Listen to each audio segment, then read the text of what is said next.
100 शब्द प्रति minute dictation start करते हैं 5 सेकेंड बाद।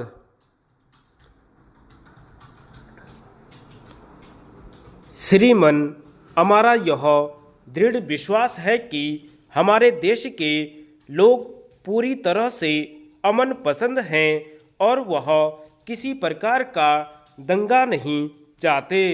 हमारे यहाँ सभी वर्गों में समरसता है, लेकिन कुछ लोग उनको गुमराह करते हैं जिससे इस प्रकार की घटनाएं होती हैं।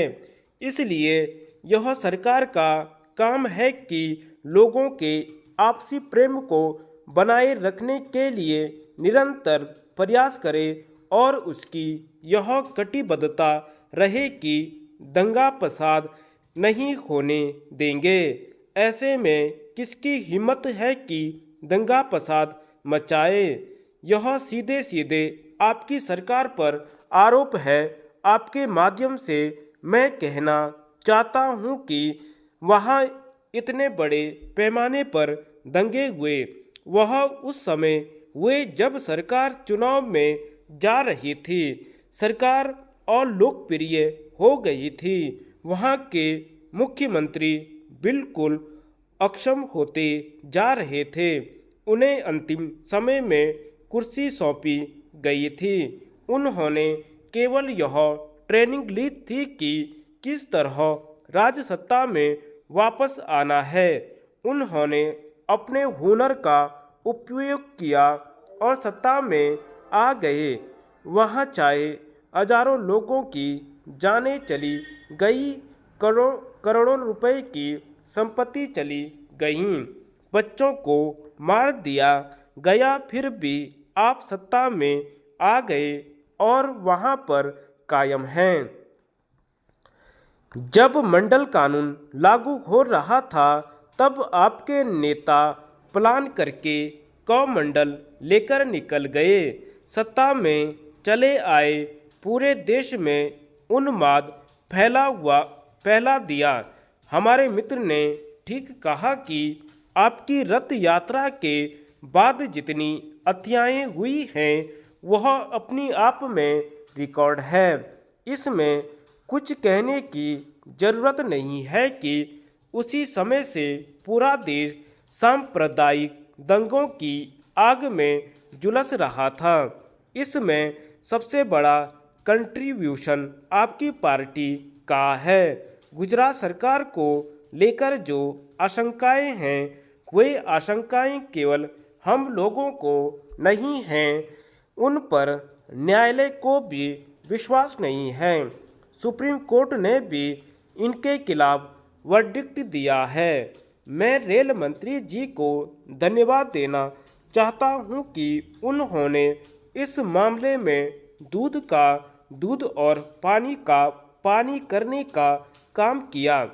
अभी न्यायालय में मामला लंबित है, इसलिए मैं इस पर अपने विचार प्रकट नहीं करना चाहता, लेकिन यह सच सारे देश के सामने है। उसके खिलाफ आरोप साबित करने के लिए लोग आगे आते हैं या नहीं यह अलग प्रश्न है, लेकिन वहाँ के लोगों को यह पता है कि दंगों के लिए कौन सी पार्टी जिम्मेदार थी और किन किन लोगों ने बढ़ चढ़कर इसमें हिस्सा लिया। अभी हमारे मित्र कह रहे थे कि जब वहाँ होम मिनिस्टर गए तो उन पर अटैक हुआ और रेल मंत्री जी के ऊपर भी अटैक हुआ। इस बात को सब लोग जानते हैं। मैं उन्हें बताना चाहता हूँ कि जब तक हिंदुस्तान में सेक्युलरिज्म जिंदा है तब तक हम तमाम लोग मौजूद हैं, तब तक हिंदुस्तान में हिंदुत्व नहीं आ सकता। भले ही इसके लिए हम लोगों को जान भी देनी पड़े, उसके लिए हम तैयार हैं। सांप्रदायिक ताकतों को हम कभी भी पनपने नहीं देंगे और उसका विरोध करते रहेंगे। जहाँ तक जनता का सवाल है, वह तो गरीबी की हालत में वैसे ही पिसी जा रही है। उनको दंगा करने की फुर्सत कहाँ होती है। हाँ, कुछ लोग ऐसे अवश्य होते हैं जो किसी पार्टी के बहकावे में आ जाते हैं और उनके लिए ही काम करते हैं। वे यह नहीं सोचते हैं कि इससे उनका क्या नुकसान होगा। उनकी भावनाओं को भड़काकर दूसरे वर्गों के साथ उनका मतभेद कराने की जो चाल है, वह अब देश की जनता अच्छी तरह से समझ चुकी है और इसका फल आपको अगले चुनावों में भोगना पड़ेगा। मुझे आशा है कि मेरे मित्र इस देश में शांति और व्यवस्था बनाए रखने में सहयोग देंगे।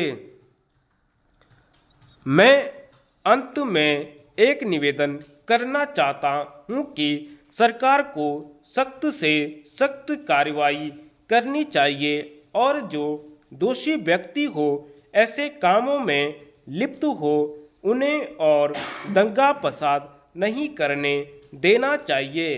दंगों को कंट्रोल करने के लिए चाहे कितना भी बड़े से बड़ा व्यक्ति क्यों न हो, उसके खिलाफ सख्त कार्यवाही की जानी चाहिए। उसके साथ कोई समझौता नहीं करना चाहिए। हिंदुस्तान में अमन चैन रहे, भारत की सभ्यता और संस्कृति बरकरार रहे, भारत में एकता और भाईचारा बरकरार रहे, इसके लिए हम सब लोग तैयार हैं और इसमें सरकार को कारगर कदम उठाने चाहिए। धन्यवाद।